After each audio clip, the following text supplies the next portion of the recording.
Have you ever had one of those moments where you answer the admin line and you hear, "Yeah, this is operator 48 from the Metro Alarm Company," and instantly you think, "Oh, here we go again."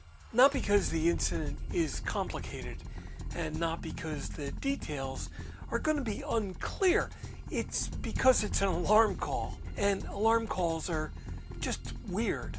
They're predictable, they're formatted, so you would think they'd be the easiest thing in the world to move quickly through the workflow.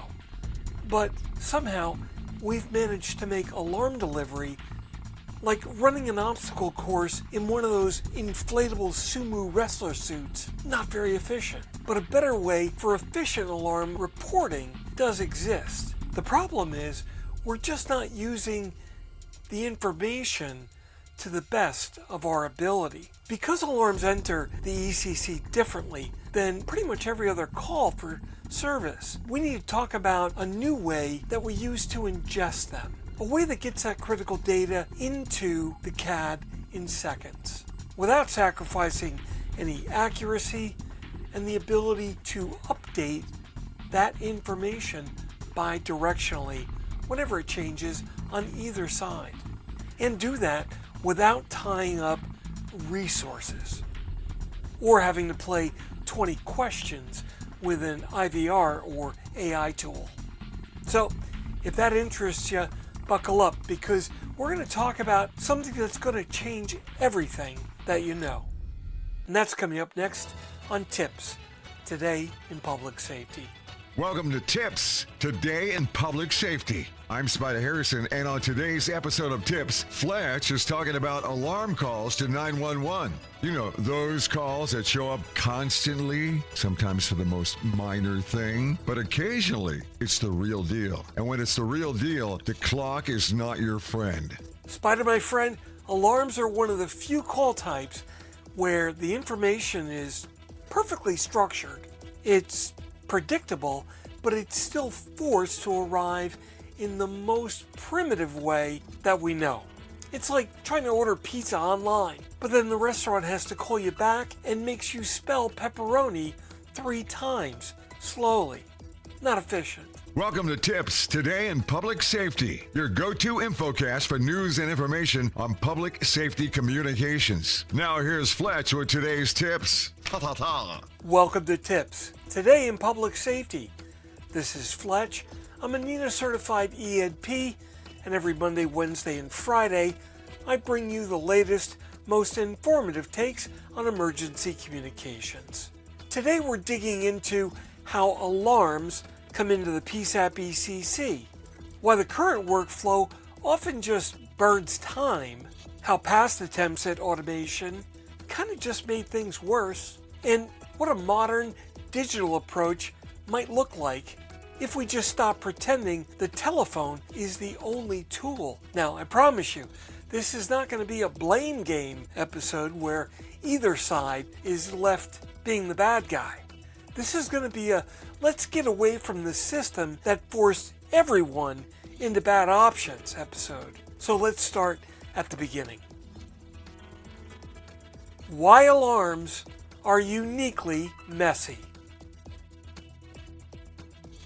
Here's what makes alarms such a unique animal. Alarm data is rigid, it's structured, it's formatted. So in theory, alarms should be the easiest incident type that gets ingested and dispatched. But the reality is alarms often originate outside the region or from a national center. And that matters because one of the simple things, International 911 system, just dial 911 and reach any PSAP. Because if they dial 911 from their center, they're going to get their local PSAP, not your PSAP, not your county, not even your state. So how do they reach you? Well, easy. They're forced to call a public 10-digit number, or if you're lucky, you've got a dedicated 10-digit alarm line. And you already know what happens next. High volume, tons of these calls all day, every day, and unfortunately many, not all, but many, are nothing. Now, some are real, some are verified, some are panic and duress, and some are holdup alarms. So what did ECCs do when the call volume got too high? Well, they tried to scale, they tried to automate. Some even tried to implement AI to ingest this information and then generate a CAD request. The IVR trap, efficient until it isn't. Now, I want to be totally fair here. From the ECC PSAP perspective, an IVR or AI solution makes a ton of sense on paper. But let's look at the facts. You've got a structured event. You've got a predictable set of questions. You've got a call taker on the PSAP side who needs consistent information. So the logical choice is great. We'll just automate collection. We'll standardize it. We'll save time and reduce errors. But as far as IVRs go, they're rigid. They have their script, their sequencing. They've got their required fields and they've got their 20 questions, even if the incident is time critical. And the only thing that matters in the first 20 seconds are where is it, what is it, and is it confirmed? Everything else is kind of secondary in the moment. But the IVR doesn't care. It's a machine. It's doing the script. So while the alarm company goes and sits through prompt after prompt, minutes are ticking by, and in an active holdup scene, a real scenario, a verified panic alarm, minutes can be the difference between catching someone in the act and arriving to take the report. And this is where someone says, well, we automated alarm intake. But what they mean is, we built a consistent way to waste time. What did technology actually do here? Now this is the part where people get uncomfortable, so let's just say it plainly. The IVR technology didn't necessarily expedite alarm processing. It just made it feel more controlled. It made it feel more measurable. It made it feel more auditable. And I totally understand why people want that, but audible doesn't equal faster. And standardized doesn't equal better in the middle of an active event. What happened is we took a structured data problem and we solved it with a voice workflow, which is kind of like saying, hey, I've got this spreadsheet, let me fax it over to you. Now again, I'm not blaming the PSAPs or the alarm centers. Both are operating within their own constraints: staffing, compliance, call volume, service levels, and expectations from their customers as well as citizens. So the question remains, what do we do to solve the problem? Well, one thing is stop trying to make voice do what data should be doing. And that brings us to a better way. A better way. Electronic data exchange in seconds.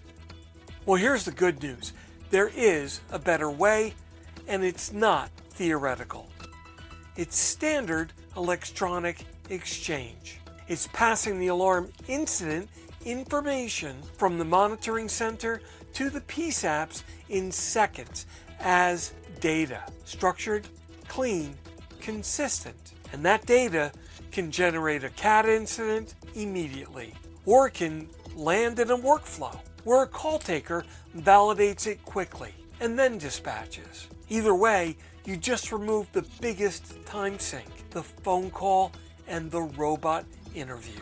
Now, years ago, this was complicated or even impossible because the only way to do it was point-to-point data integration. That meant custom communications, custom circuits, custom maintenance, and everybody had a different interface, a different format, a different vendor, and a different special use case. But today we live in a world of standards, in a world with an infrastructure that connects everyone to everyone else. It's called the internet. Now, before anyone panics, let me say this clearly. Using IP connectivity does not mean the wild, wild west internet. It means you choose your security posture, choose your redundancy, and choose your resiliency. Multiple carriers, multiple paths, multiple connections, mesh topologies, all redundant facilities. You build it as secure and rugged as you need, so the concept is simple.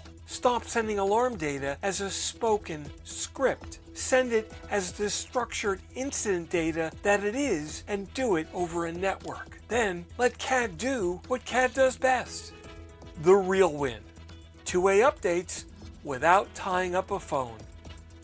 Now here's the part I really want you to pay attention to, because this is where it goes from a nice improvement to this changes everything. You see, once you link the alarm provider and the TiPS app, that connection's maintained beyond the initial notification. That lets you get two-way updates in the background. And that means things like if the key holder responds and says, "Hey, false alarm, staff error," that update can arrive to you without a second phone call, without tying up a call taker, and without sitting through that complex IVR or AI tool. What if the alarm company re-verifies or upgrades the threat level or confirms a duress? That update can now arrive immediately. And if there's a cancellation that meets your policy criteria, and yes, policy matters, that can happen quickly, cleanly, and with an audit trail automatically. If there are multiple trips, escalating signals, or additional sensor data, all of that can be appended to the original incident record automatically, and that's the biggest operational benefit. You save time, you reduce the congestion, you reduce or eliminate the transcription and errors. And most importantly, you keep your call takers available for the calls where a human voice is essential, because you don't want your most valuable resource tied up while the actual emergencies are pouring in. Now, next week we're going to talk about how agencies are adopting a new protocol to receive alarms without blowing up their existing workflow. And we're going to walk through some examples of what this can enable, from faster dispatch to smarter cancellations to better use of first responder resources. Oh, and one more point before we leave this week. Best of all, this doesn't have to be some magical licensing toll road that costs you a lot of money to exchange this data. This doesn't require per transaction fee just to exist. Now, sure, a vendor may charge you for the integration. That's work, that's real, that's effort, that's configuration, but the concept itself is just moving data like data likes to be moved. Okay, reality check time. Electronic alarm intake doesn't remove accountability. It changes where humans spend their time. If you're a TiPS app, you still need policy. You decide what auto-creates a CAD incident, what requires a call taker validation, and what triggers an immediate dispatch, and what gets queued. And you're still going to deal with those false alarms. But here's the difference. When the data arrives structured, you reduce transcription errors, you reduce repeat questioning, you reduce phone congestion, and you minimize the time between alarm received and units dispatched big time. Now let me say this part clearly. If you're currently automating and it adds minutes, it's not automation. It's paperwork with a voice. And in public safety, minutes are not an abstract metric. Minutes are outcomes. Speed without clarity is chaos. And clarity without speed is a liability. Stay safe. Thanks so much for listening. And if you're in public safety, thanks for what you do every single day. I'll see you next time.